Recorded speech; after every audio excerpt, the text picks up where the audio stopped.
first of all, ask the questions, well, what do we need the skin of a car for anyway?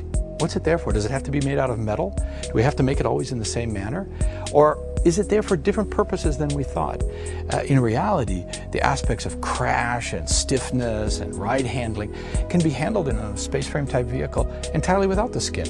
And therefore, to go away from a metal skin and to have a skin that offers different capabilities, can move, can do things that a fixed rigid structure couldn't do, can be lighter, made out of materials which require less energy to make them.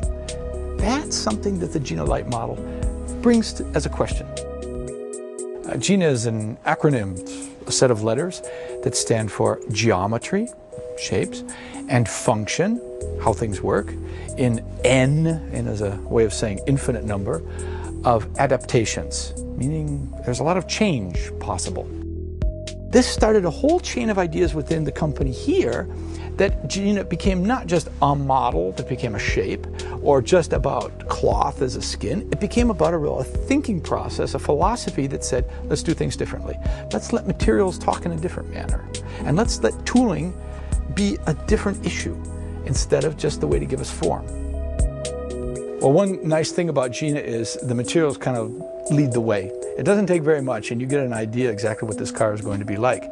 For instance, to get an idea what the sculptural form is between a fender and, let's say, a wheel arch, you really only need a line around the wheels and a line more or less where you want the fender to be, and you'll let the material do the talking in between.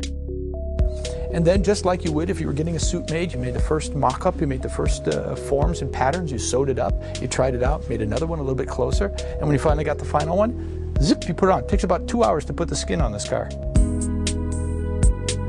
Emotion is really the added value to this.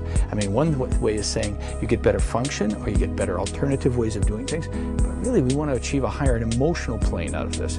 And then finally, and I think this is to me one of the most importantly, and that is the level of humanistic content that we can bring with GINA in. GINA should be about the human in the loop, the human way of doing things.